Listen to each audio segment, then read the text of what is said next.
반갑습니다. 기획 아이디어 컨설팅업을 하고 있는 김수겸입니다. 현재 콘텐츠 기획사와 함께 주식회사 성공팩토리의 이사직을 맡고 있습니다. 23살 군 제대 후 온라인 의류 쇼핑몰을 시작으로 축제기획사 총감독, 카페, 호프 등의 창업 경험 속에서 많은 귀인분들을 만나서 성장하고 있습니다. 오늘 이 자리 깜냥이 부족하여 여러 차례 부담됨을 말씀드렸지만 그럼에도 적극적으로 기회 만들어주신 여러 대표님들께 감사 인사 먼저 올립니다. 저는 어린 시절부터 하고 싶은 일과 적성 판단에서 비롯된 고민이 많았습니다. 태권도 선수부에서 마술사로, 대학은 전기과에 들어갔었고 제대 후에 바로 의류 쇼핑몰을 창업했습니다. 1년의 노력으로 겨우 자리를 잡을 즈음에 마음이 움직이는 인연과 충동적인 어느 순간으로 지금의 사업자를 가지게 되기도 했어요. 때문에 과정에서 생업의 전문성을 위해 필요한 지식을 모을 시간이나 함께하는 이들과 버틸 수 있는 환경을 유지하는 것에 대한 어려움을 충분히 체감할 수 있었습니다. 지금의 사업자로 전환할 때 당시에는 초기 자본금을 2달여 만에 의미 없는 사고들로 잃어버린 적도 있었어요.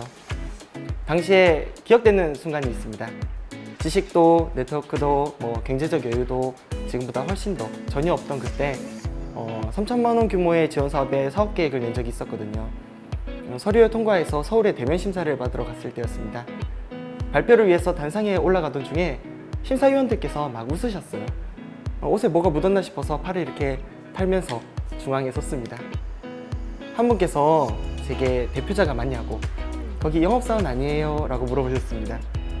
그때 제가 25살이었을 텐데 경쟁 지원자들과는 경험 차이가 많이 나나 봅니다. 가벼워 보이는 모습에 반 농담 삼아 말씀하신 거겠죠. 조금 더 재치 있게 답변해도 좋았을 텐데 그때 저는 조금 감정적으로 행동했었습니다. 올라가는 길에 쇳똥을 맞아서 그런가? 좀 예민했나 봅니다. 초기 창업 이후로 나름으로는 노력했던 시기였거든요.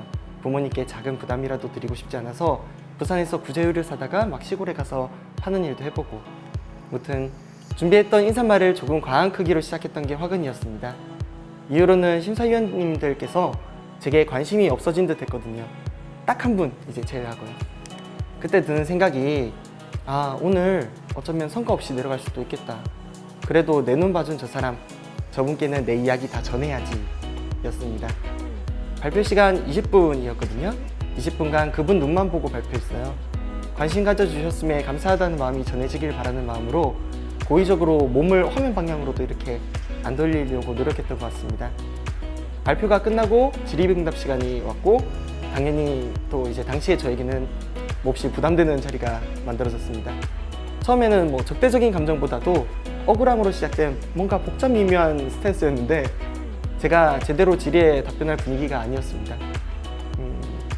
그런데 그때 제가 20분간 눈을 바라봤던 그 심사위원님께서 책상에 이렇게 탕 쳐주셨습니다. 이야기 좀 들어봅시다 라고 하시면서요. 결국 하고 싶은 이야기 다 할 수 있었어요.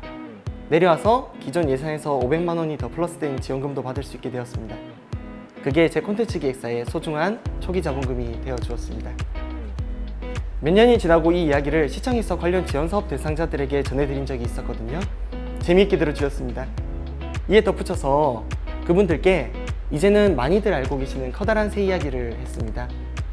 커다란 새가 있었다. 아이들이 돌을 던져도 날지를 않고 뒤뚱뒤뚱 걸어가는 새다. 아이들이 쓸모없는 날개를 가지고 있다면서 막 놀렸다. 지나가던 할아버지가 아이들을 불러 모아서 이야기했다. 얘들아, 저 새는 쓸모없는 날개를 가진 새가 아니란다. 평소에는 날개가 너무 무거워서 날지를 못하지만 많은 새들이 날개를 포기하는 태풍이 불어오는 날이면 그제서야 날개를 펼치고 날아올라서 단 한 번도 쉬지 않고 태평양을 건넌다. 저 새 이름이 알바트로스, 세상에서 가장 멀리 나는 새다 라는 이야기였습니다. 쓸모없는 사람이 되지 않을까 하고 걱정하며 살고 있진 않을까? 나는 좋은 기회를 만날 수 있게 될까? 여러분도 고민하고 계시진 않냐고 했습니다. 그렇다면 바람은 언젠가는 불어온다고, 자신에게 맞는 바람, 그 기회가 왔을 때 날개를 펼치고 날아올라서 누구보다도 위대한 사람이 되면 되지 않을까? 다만 그게 자신에게 맞는 바람이라는 것을 알기 위해서 사전에 몇 번의 노력, 움직임은 꼭 필요할 것 같다라고도 붙였습니다. 지금의 저는 저의 재능이나 노력보다도 더 많은 것들을 누리고 있는 것 같습니다. 돌아보면 지금의 일을 하게 될 거라는 복선은 과거에서 찾아보기 힘들었었던 것 같은데 말이에요.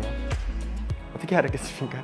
그때 그 경험들을 그때 만났던 사람들이 그렇게 행동해 줄 것이고 마침 필요했던 것이 제게 나타날 것이란 걸. 근데 여러분 생각보다 그런 일 좀 자주 있지 않습니까? 오늘 필요한 것이 오늘 나타난 행운. 저는 무엇인가 정말 필요했기에 자신이 어떤 행동을 했었고 그게 행운을 만난다면 당연히도 그 기회를 불러왔다고 자신이 해도 될 거란 생각을 합니다. 조금 두서없었지만 행운과 기회를 기다리는 많은 분들에게 이걸 전해드리면 좋을 것 같았습니다. 기다리기만 하면 올 거라는 낙관적인 메시지가 아니라 주변을 집중하여 관찰하고 능동적으로 움직였을 때 인지할 수 없었던 기회가 행운처럼 보였던 경험 이야기입니다. 저는 오늘도 운이 몹시 좋습니다. 혼자서는 이렇게 영상에 제 이야기를 담을 기회가 없었을 것 같거든요. 계속하여 기회 주신 소중한 기인들이 옆에 있었다는 사실로부터 훗날 돌아보면 자랑할 만한 소중한 추억 만들어갑니다. 감사합니다.